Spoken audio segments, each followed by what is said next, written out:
आज सबसे पहले शंखनाद में एक तस्वीर। उत्तर प्रदेश के इटावा में एक ऐसा गुनाह हुआ जिसकी तस्वीरें दरअसल शर्म से भर देने वाली हैं।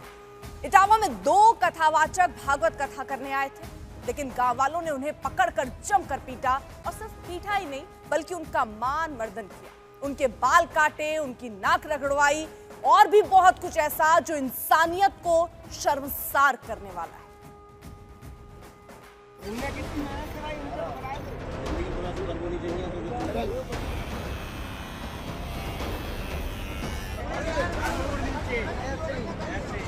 याद रहे वो चाहिए कि ब्राह्मणन के गांव में आके तुमने मतलब सजा है, कभी नहीं करेंगे, वो कभी मत करना, इतना समझ लेगा।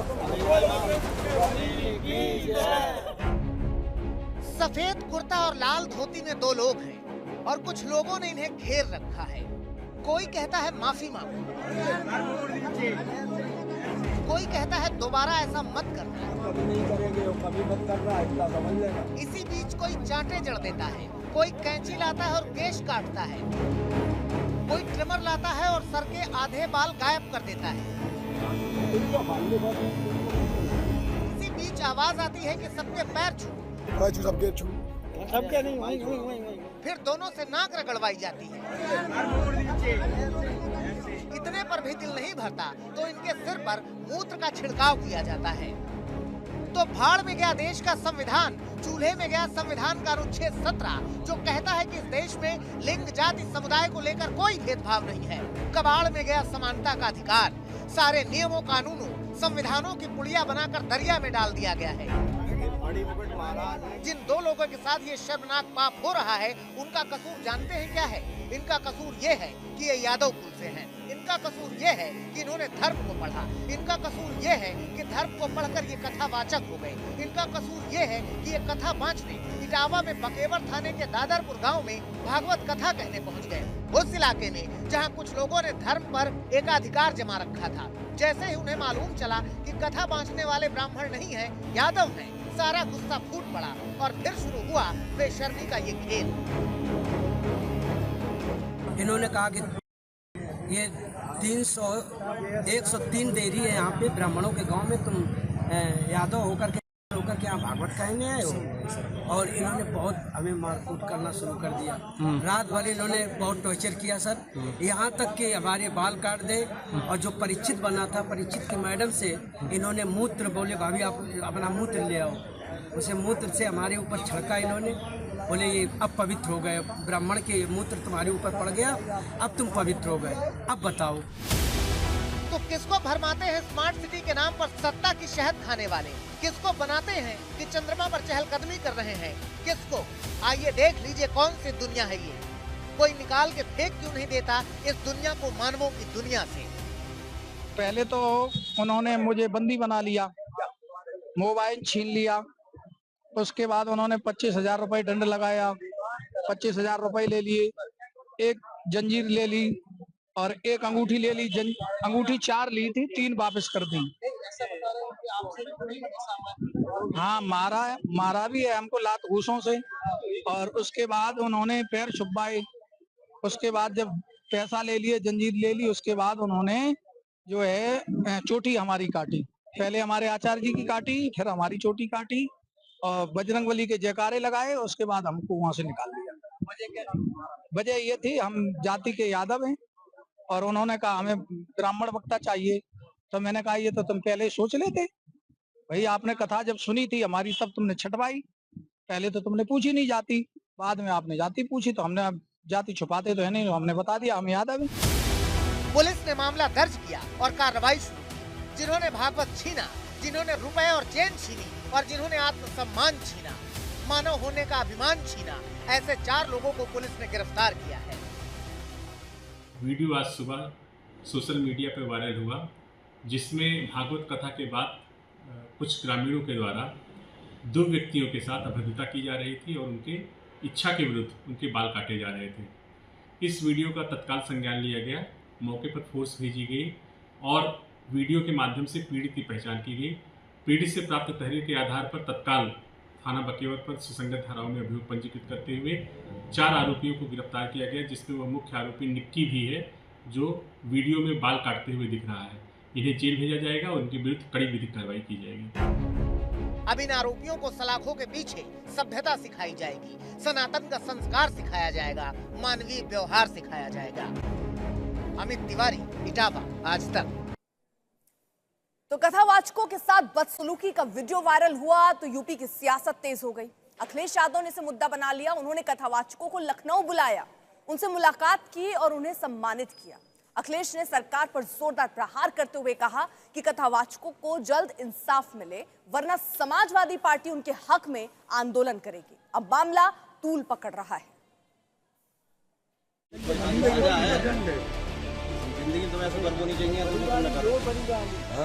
ये किसी दूसरे युग की तस्वीरें नहीं है, कलयुग के इसी आधुनिक कालखंड की तस्वीरें हैं, जहां आदमी को आदमी नहीं समझा गया, जहां दो लोगों का मान मर्दन पूरे गांव के सामने किया गया।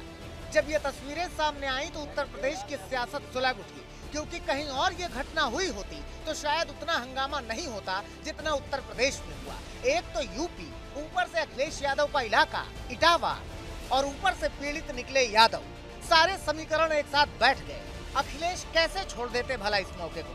अखिलेश यादव ने तुरंत पीड़ितों को मिलने लखनऊ बुलाया। पीड़ित लखनऊ आए, अखिलेश से मिले।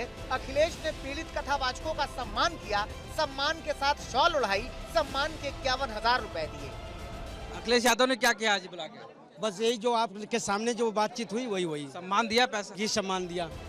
कथावाचकों की टोली में श्याम भी थे, जनमान थे। शुक्र है कि इन पर पाप करने वालों को दया आ गई, इन्हें छोड़ दिया।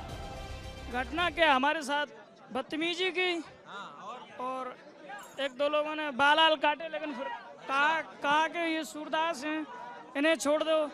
तब हमें छोड़ा गया और 2-3 थापड़ें मारी। अखिलेश यादव समझते हैं इस सियासत का मोल, इसीलिए बगैर देर किए उन्होंने अपने पास पीड़ितों को बुला लिया। उनके पास कहने के लिए ये भी था कि जिस सूबे के मुखिया खुद संत हो, उनके राज में कथावाचकों के साथ ये अन्याय क्यों, इसीलिए प्रेम से बुलाया, सम्मानित किया। इटावा में हुई घटना को लेकर पूरी तरीके से नाराजगी थी। सभी कथावाचक आज यहां पहुंचे थे समाजवादी पार्टी ऑफिस पर। अखिलेश यादव ने उनका सम्मान किया, उनको 51,000 रुपए का पुरस्कार दिया, शाल भेंट की, और ऐसे में जो कार्रवाई हुई उससे वो नाखुश नजर आए हैं और साफ तौर से चाहते हैं एक बड़ी कार्रवाई हो। मेल मुलाकात खत्म हुई तो अखिलेश यादव ने हुंकार भर दी कि अगर पीड़ितों को पूरा न्याय नहीं मिलता है तो इनके समर्थन में वो आंदोलन छेड़ेंगे, सड़क पर उतरेंगे और सरकार के खिलाफ आवाज बुलंद करेंगे। और अब तो सीमा लांघे ये वर्चस्ववादी आखिरकार किसका आशीर्वाद है? क्या सरकार का आशीर्वाद नहीं है, जिसकी वजह से सर तक मुंडवा दे रहे हैं, पेशाब तक करवा दे रहे हैं, और रात भर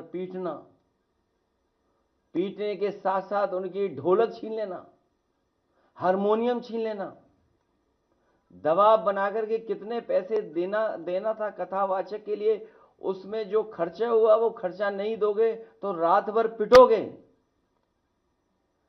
अगर पैसा दे दोगे तो बचोगे।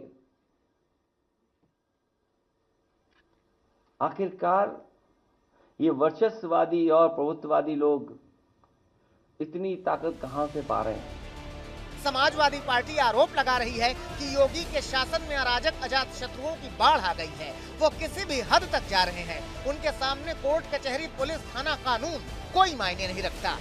सरकार ने ऐसे अराजक तत्वों को इतना बढ़ावा देने का काम किया है कि हर दिन किसी न किसी जनपद में इस तरीके की घटनाएं हो रही। इटावा में जिस तरीके की घटना हुई, एक यादव समाज का व्यक्ति जो पढ़ लिख करके कथा का वाचन कर रहा था और उसके साथ उस अभद्र व्यवहार किया गया, उसका सिर छिलवाया गया, उसके ऊपर पेशाब डाली गई, तो कितना गंदा व्यवहार किया गया। क्या हम भारत के आज़ाद भारत में हैं?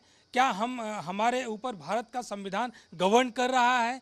ये आप महसूस करेंगे कि कहीं ना कहीं सरकार पूरी तरीके से विफल है ऐसे अराजक तत्वों को कंट्रोल करने में, अंकुश लगाने में, या सरकार खुद भी ऐसा चाहती है कि लोगों को शिक्षा से वंचित करके फिर से पुराने हालात में ले जाया जाए। अब सरकार से सवाल हो रहे हैं कि ये कैसा कानून का राज है जहां इस तरह का अपराध होता है, जहां इस तरह का भेदभाव होता है, जहां जाति के नाम पर इस तरह का पाप होता है। तो सरकार कहती है कि हाँ अपराध हुआ है और गलत हुआ है, मगर पिछली सरकारें और इस सरकार में अंतर ये है कि ये सरकार अपराध के खिलाफ सख्ती से पेश आती है। जाति पूछने पर जिस प्रकार से टिप्पणी की गई है तो मुझे लगता ठीक नहीं है। और सबसे महत्वपूर्ण बात यह है कि पूर्व की सरकारों में ये सब चीज़ें नहीं होती थी, कार्रवाई नहीं होती थी। जाति के नाम पर अभद्र टिप्पणियाँ पे कार्रवाई नहीं होना, आदरणीय मुख्यमंत्री योगी आदित्यनाथ जी उनके संज्ञान में, उनकी सरकार के अधिकारियों के संज्ञान में कोई विषय आता है तो तुरंत कार्रवाई होती है। जैसे मुझे जानकारी मिली है उसके अंदर दोनों की गिरफ्तारियां भी हुई कार्रवाई। आप लाख विकसित होने के नारे लगा लीजिए, लाख गिनाइए अपने स्मार्ट सिटीज की गिनती, लाख कहिए कि बुलेट ट्रेन की स्पीड राष्ट्र को मीलों आगे ले जा रही है, मगर इस सच से मुंह मोड़ नहीं सकते कि आज भी छुआछूत और जाति को लेकर भेदभाव बना हुआ है, जो गाहे बगाहे इटावा की शक्ल में सामने आ जाता है। लखनऊ से आशीष श्रीवास्तव और समर्थ श्रीवास्तव के साथ आज तक ब्यूरो। कथावाचकों के साथ जो हुआ उसके बाद न्याय की मांग हो रही है, लेकिन जिस दादरपुर में घटना घटी वहां कथावाचकों के खिलाफ आक्रोश और भड़क गया है। वहां के लोग मांग कर रहे हैं कि इन कथावाचकों के खिलाफ कार्रवाई होनी चाहिए क्योंकि इन्होंने धर्म का अपमान किया है। भागवत कथा का आयोजन करने वाले पाठक बाबा का आरोप है कि कथावाचकों ने खुद को अग्निहोत्री ब्राह्मण बताया था। सारी बातचीत के दौरान उन्होंने अपनी जाति छिपाई। इतना ही नहीं, फर्जी आधार कार्ड दिखाया, धोखा देकर वो कथा वाचने पहुंचे। इसलिए आस्था से खिलवाड़ करने के लिए और फर्जीवाड़ा करने के लिए उन पर भी कार्रवाई होनी चाहिए।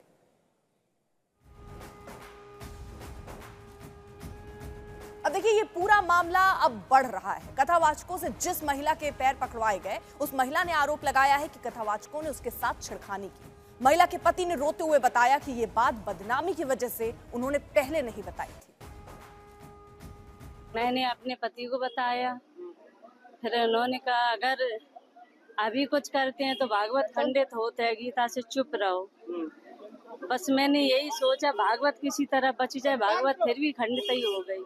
आप लोगों को कैसे पता चला था कि ये कौन किया? मुझे इस चीज से कोई मतलब ही नहीं था। हमने तो बुलाया, हम तो उन्हें पूजनीय समझ रहे थे, पूरा उनका सम्मान किया। मुझे इस चीज से मतलब नहीं था। अच्छा।